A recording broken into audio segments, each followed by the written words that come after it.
What's up, guys? If you're new here, I'm Jordan. I'm all about hunting hard, hunting smart, and having a fun time while doing it. On today's episode, we're going to be jumping into a clip from the podcast live stream that me and Elliot from Freelance Duck Hunting have every week. We talk about the pros and cons of social media towards hunting. So let's jump right into the clip.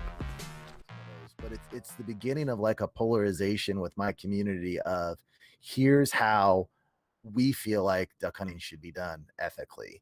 And if you don't feel this way, you may leave a negative comment, and that's good. So I think that sometimes with your social media, if you're not getting a few trolls here and there, you should be worried. Yeah.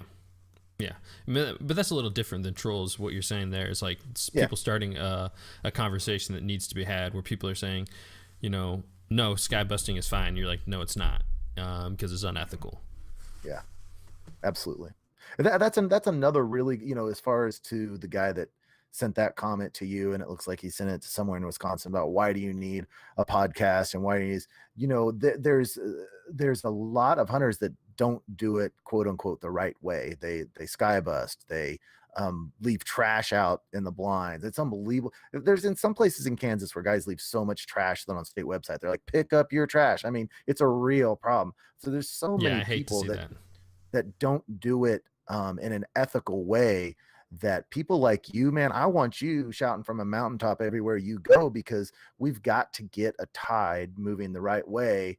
As far as, okay, this is how you do it. You respect what you hunt. You clean up your trash. You don't shoot too far. You don't crowd in on other people. And we need as many of those people as we can.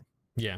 I mean, I totally agree, because you'd be probably surprised like how much I've learned just from like social media and stuff like that. And people are going to pick up on it, and whether it's a channel or Instagram page that's showing the right way or the wrong way, people are going to learn from that nowadays.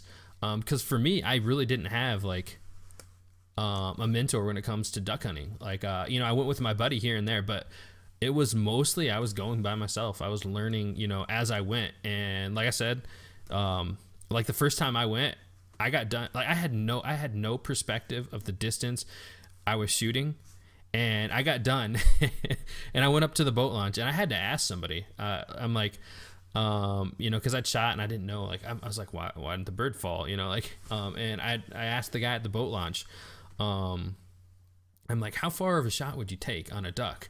And like, I'm standing there, I'm like pointing to trees, like, is that one too far? Is that one too far? It's like, whoa, like, I'm like, oops, but like, you have no idea. And so, if you don't have a mentor when it comes to that. And so I think the more and more like, that hunting goes nowadays, and two, with you're saying the influx of 20-year-olds hunting, and I'm not sure about the numbers as well on that, but if that is a legitimate fact or a legitimate statistic, then more and more we're going to see hunters learning from social media, whether it's good or bad. Absolutely. Yeah. So if you have a social media presence, definitely it's your responsibility to try to spread the proper way to go about it. Yeah. And there's just too many people out there that are doing the opposite. Yeah. That is certainly negative. Yeah. And two, like, it depends on your upbringing somewhat too. And so, I consider that I had a good upbringing, but that can sway you one way or the other, as far as how you're going to hunt and how your ethics are going to be. If you're an unethical person in life, you're going to be an unethical person when you hunt. And I think you nailed it earlier, though, as some people are just unethical. The people that are leaving trash, that's just unethical morons. But when it comes to how we treat game, I think sometimes it's just a learning process. Like you said, you were actually asking people, and I had the pleasure of basically coaching Dan through his first 2 years. And then this year was actually Golden Boy's only second year of waterfowl hunting. So I hunted with him a ton, half of his first year and his second year. And we have had to have so many conversations about, no, don't shoot that one. Let it pass. Let's get it closer. Where if my dad and I weren't around, they would have been shooting much too far shots. And it's not because they're necessarily unethical. It's just some people don't take the chance to, it's like, let those birds swing around. Oh, look, we just killed them at 10 yards. We passed up a shot at 40 and we just killed them at 10. and look how cleanly we killed him, and look how fun that was to shoot him at that distance. And so having someone to coach you through it makes a huge difference. Makes a huge difference. And we can be that. We can be that coach. Yeah.